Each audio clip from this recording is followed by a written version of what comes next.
You're listening to 40 Fit Radio, your source for health, fitness, and lifestyle for the 40-plus community. This is your host, Darin Deaton. Welcome to the 40 Fit Nation. Hey, welcome back to 40 Fit Radio, and welcome back to the 40 Fit Nation. We are back. So, wait a minute. Are we back in black? No, that's AC/DC. Okay. And we are definitely not AC/DC. I mean, you can play the guitar like AC/DC, but I can't. No, I got nothing there. I got nothing in the musical talent area. We're wearing black T-shirts, though. Yeah, but we look like a billboard for Rogue right now. Everyone in our gym. So, hey, guys, we are back. This is Coach D, and I got Coach Trent in the house today. Howdy, folks. And we are back. If you haven't noticed, we have been off of the interwebs, the radio network for about probably 4 or 5 months.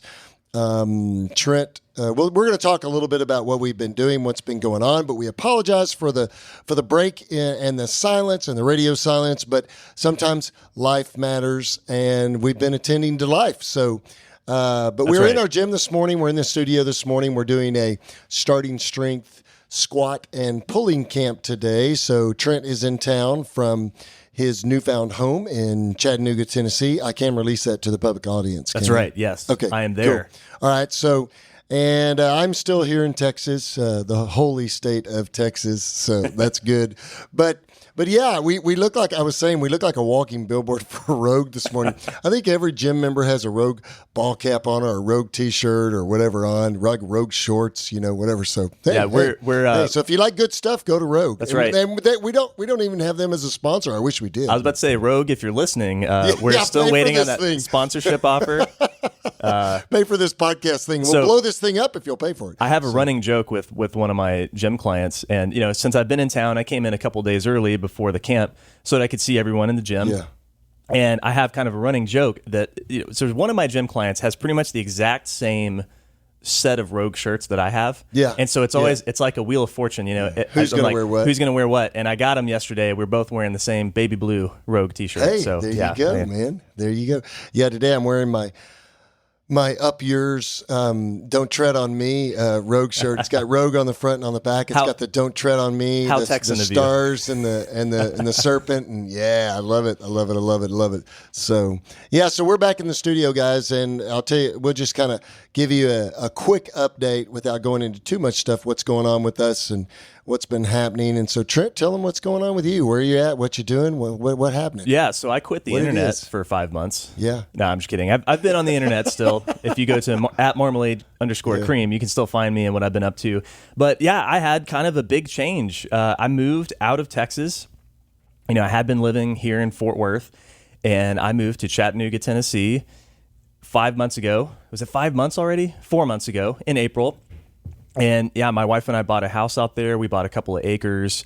We're not in the country, but we're kind of on the edge of the city, which we love. We wake up every morning and we never know what's going to be outside. The other day we had a bunch of white-tailed deer standing around, staring at us through the window. I love that. We got rabbits. We got all sorts of birds. And so that was part of the reason we moved, is to kind of reconnect with nature. And we love the fact we can we can drive about 5-10 minutes away. We have some awesome hiking. Yeah, it's cool. There's mountains everywhere. It's super green. So that's basically why that's a big part of why we did that, is just to make a big lifestyle change. And so what I've been up to is basically coaching folks remotely. Yeah. So I'm still doing online coaching, but I'm not doing any in-person coaching right now. Right. Aside from camps like these. Right. And I've also been running my audio business. Yeah. So, as y'all know, I produce this podcast and I produce several others. So I do that. I do audiobooks. I mix music. And I've been keeping myself busy with a whole array of projects there. And the nice thing about moving out to Tennessee is it's allowed us to buy a little bit of space. So housing prices are a little bit cheaper there. Sure. So we've been able to buy a little bit of space, and I've been constructing a studio in our new house. So that's cool. Yeah. I got so many tools now. Yeah. I'm stocked. I should have bought stock in Lowe's, because I've been about Lowe's 40 or Home times. Depot. Yeah. Yeah, I hate it when I go to Home Depot or Lowe's like 5 times a day looking for stuff, Yeah, You're it's just not like, possible to go once. You'll never get it killing all. me, man. It's killing me. But yeah, big changes. So Trent was coaching here at Fort Worth Strength and moved to Chattanooga. So our gym now, and when Trent left in April, I then shifted to one of our other clinics. Because we had a DPT, a doctor of therapy, that left at one of our clinics. So I shifted to that clinic, and that kind of pulled me away from the gym for a while too. Yeah. Because that's my bread and butter is the therapy practice industry. And so I moved over to there, and that's a little bit farther from here. So what we did with our gym model was we took our gym model remote.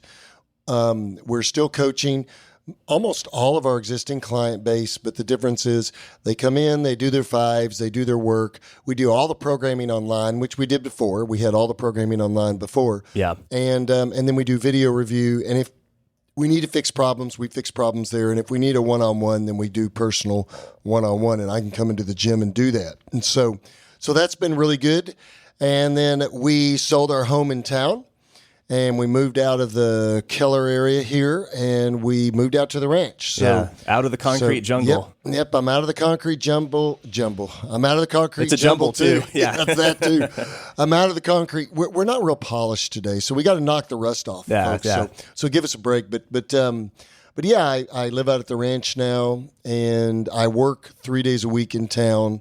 Come into town, and then the rest of the time I'm out at the ranch. And so It's been a great time. It's been a busy time. It's been a crazy upside down trying to move time, to shove a much larger home into a smaller ranch house, because we did move to a smaller place. So my wife, Michelle, is still struggling with storage space. And Right. so we just bought some storage containers, some Connex containers. So we're building a little shop with that too. And so we're good, man. Everything's Excellent. good. Yeah. So Trent's in town for this starting strength camp that we're doing. So we thought, hey, let's crank this thing back up. Let's get rocking and rolling. There's a lot to talk about in the world today as it goes to fitness and health and lifestyle. There's definitely just a lot to talk about when it comes to the world. Yeah. I don't know if we want to go down some of those rabbit holes, but let me just tell you something, folks. Here's a plain and simple truth. The first principles are always the same. The first principles normally don't ever change unless there's some science, logic, or reason that draws us towards changing. And so the science is still the same on what works for your fitness. The science is still the same right now on what works for your health. There's a lot of stuff going on in our marketplace in regards to vaccines and COVID and health and masking and mandates and all that stuff. And, there's a ton of opinions on that stuff. But everybody's got to, my whole philosophy there is individualism and self-governance. You've got to self-govern.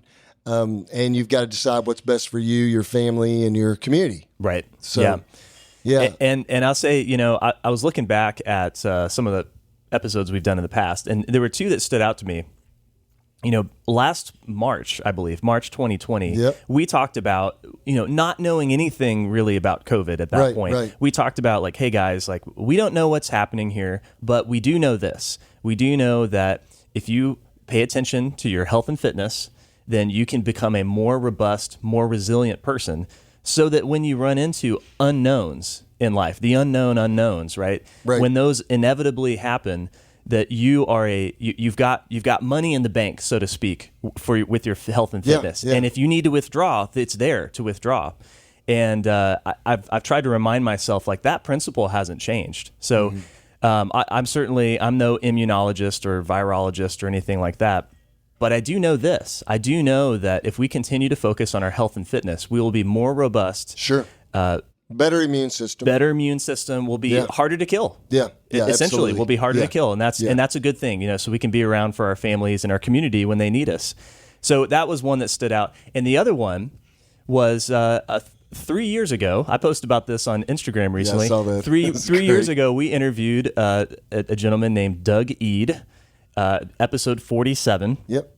And Doug at the time had just retired from running his gym in Dallas, Texas, and he ran that gym for like 60 years. That's an awesome episode, folks, by the way. That's historical. You need to go back and listen to the episode, everybody. Yeah, it's still one of my favorite podcasts I've ever had the pleasure to produce, and of any show. And, one of the things that we learned from Doug is, Doug has literally seen it all. He's seen every fitness trend since the beginning, really, of fitness in the public realm, right? He's seen it all go around and around again and around again. And so, listening to him kind of talk about the principles of health and fitness is cool because that that his experience is tempered by the fact that he was in this industry for over half a century. Yeah, it's crazy. And I thought that was a pretty cool episode. It gives us the bigger picture. It reminds us that, we're always in these sort of trends of what's popular and where the science is. And it's easy to get lost in the weeds. But if you pull back a little bit, there's a big, broad, sort of view that you can take of health and fitness. And those principles have remained the same. They were the same in 1950 and they're the same in 2021. Yeah, and I think, one of the things I've been thinking about in relationship to getting our podcast cranked back up again here and getting back in, greasing the wheels and knocking the rust off and all that kind of stuff is that a lot of people don't plan to need until the need arises. And that's a challenge with our culture right now. And that is that people don't really prepare with all the P's. I'm messing with Peter P's. Piper picked people. People don't prepare with preventative measures for things that are unseen or unforeseen. Right. And we should be.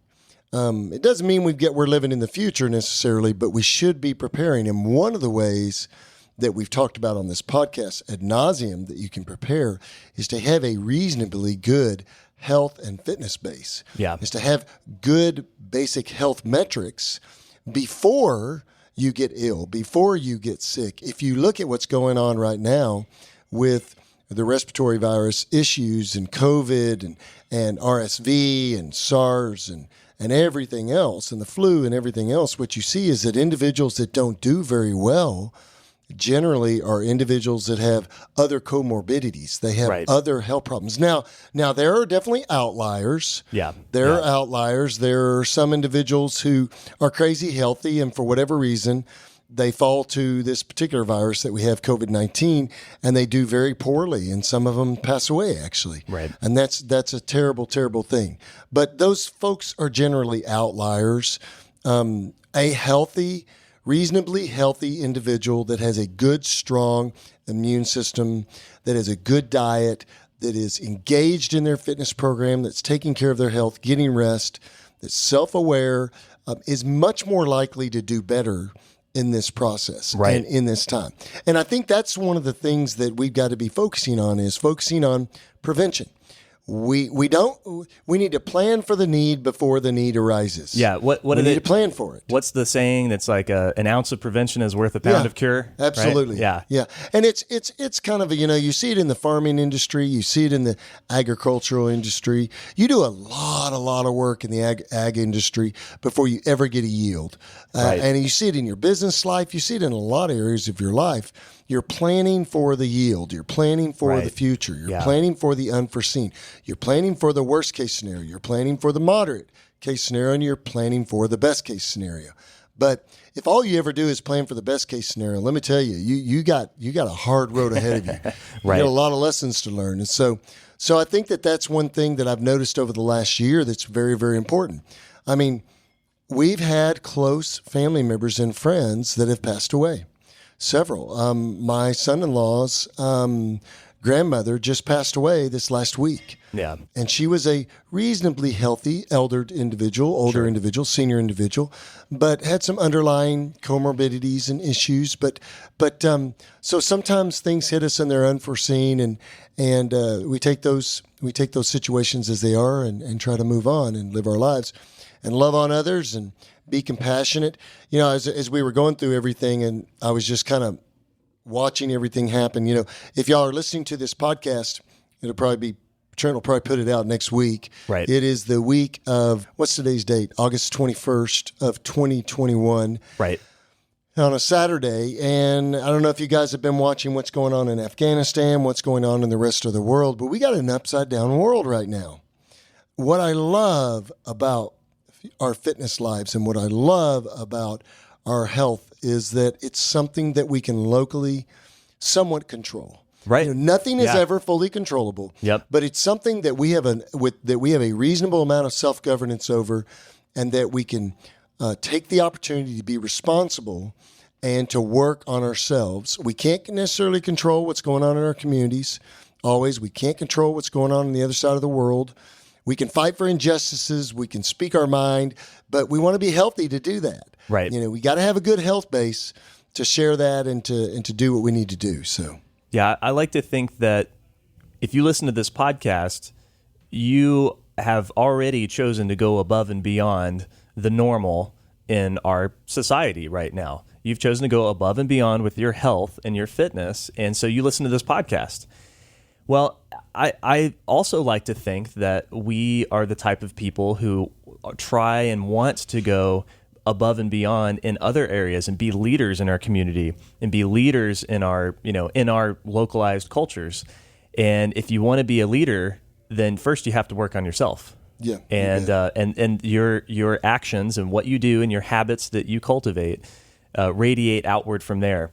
And we talked about this briefly offline about how, where the culture has gone in America. That's a deep rabbit hole. Yeah. I'm sure we'll get there at some point. But, I really and truly believe that culture emanates. It's an emergent thing, but that it emanates from the individual actions that you Absolutely. take. Right. You have a small influence on the world, but you do have an influence. Right, and the people around you, they look at you, and if you cultivate yourself to be a leader and to lead by example and cultivate good habits and, like you said, love on other people, then you can take that step to build a better culture for your family and your little community. Yeah.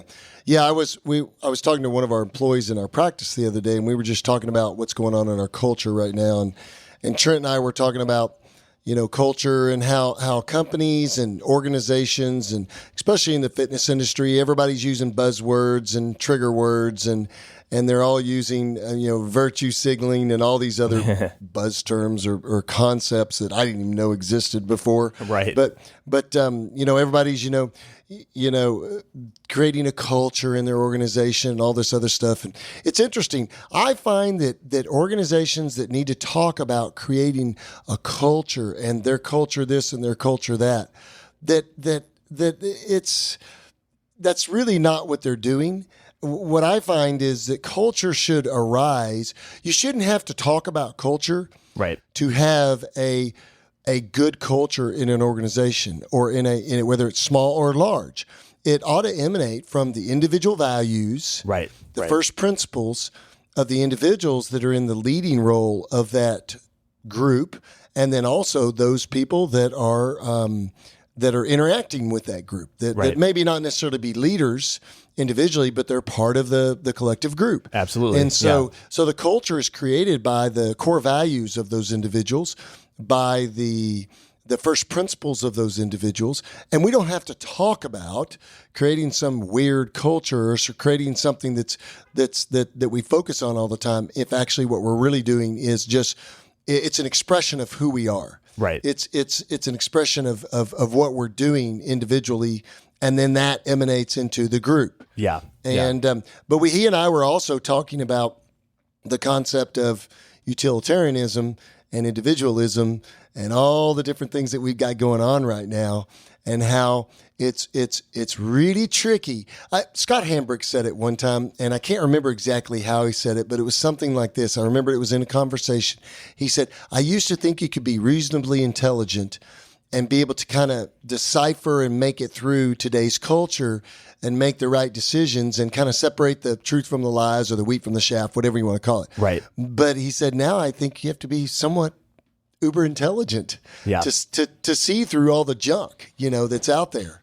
We were just kind of talking about that, and it's tough. It is tough. And the fitness world is crazy full of too much. There's just too much. Yeah. So that's too much information. That's one thing Overload. I wanted to say is that one of the things that I've been saying lately is that I feel like there's a lot of fitness sources, podcasts and articles and stuff. They make it sound like you got to have a bunch of letters after your name in order to possibly understand this stuff.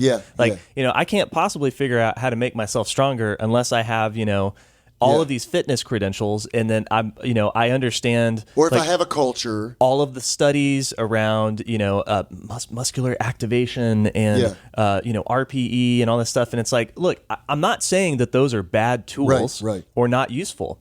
Sure, I think they are useful in certain contexts, but it doesn't take away from the basic principles, which we've laid out on this podcast over many episodes, that you got to lift some heavy weights and add some weight to the bar. And that's my thing is that this is obvious from our observation of the world. Yeah. And if you want to be that reasonable individual, start with, what am I observing in the world? Right. And if somebody is trying to convince me that the sky is red, and I'm looking at it like, that looks blue to me, right, then that should immediately throw a red flag for you, right? So it's not, science is not throwing away all of your anecdotal, quote unquote, observations. Those are still valid. Your experiences you have in the world are valid, and you check them against the experiences of others and the data that you accumulate. But we can't let the data and all of the noise of the scientific process get in the way of our basic observations as well. They're both valid. I like some parts of social media. I've got a Facebook page and an Instagram page. Those are the only two that I have. Yeah. And I'm usually posting something about the ranch or something about lifting or something about my family life or something like that. I very rarely post something that's political or something like that. I just don't want to get into that conversation with people. I mean, I have certain views, and they're probably divergent and to most people's views who listen to my podcast. So I just don't want to get into that conversation. Sure. So, but all of them are guided by my first principles. And so you can go across the lines in the area of fitness, in the area of social structure, in the area of finances, in the area of business life, career, in the area of spiritualism, in the area of emotionalism, cognitive function, whatever it is. And you can see that my first principles are almost the same in every single area, because my first principles are this foundational model that I use, and it kind of transcends all the different areas of my life. Exactly. But there's so much freaking noise in the fitness industry right now. There's so much noise in social media. I mean, I saw a fitness group the other day posting something about that, basically strength. Is strength good if it costs you something more than the acquisition of strength, basically, or strength at all costs kind of concept? And we've been talking. I mean, this whole podcast is about the fact that if all you're doing is trying to get stronger,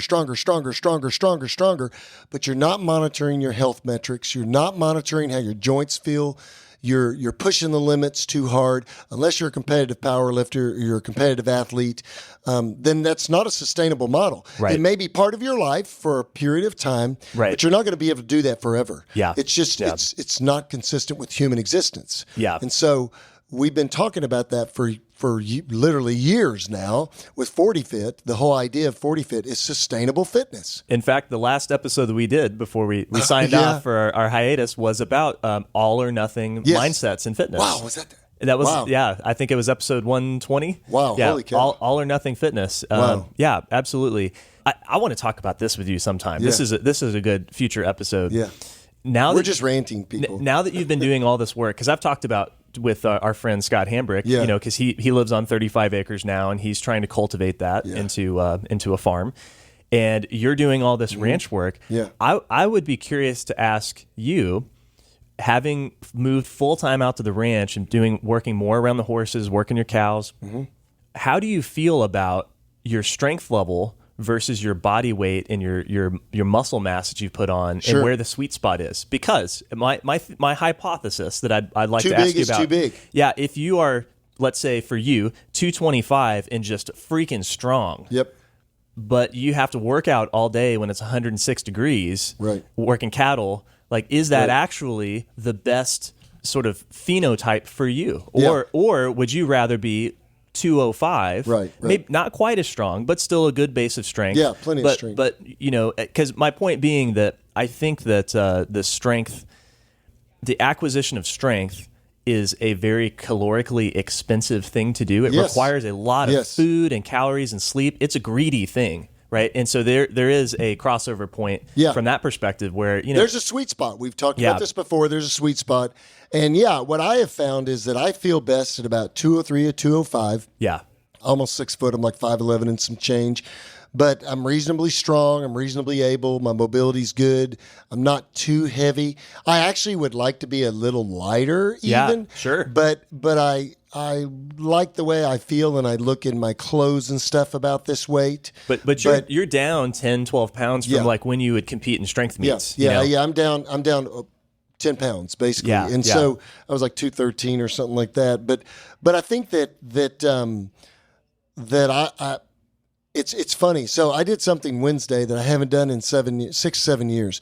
On Wednesdays, I've been doing conditioning workouts, and then I've been doing one conditioning workout usually in the weekend. So I've been lifting twice a week, conditioning twice a week. That's my model right now. Yeah. Feel really good. My joints feel good. My back feels really good.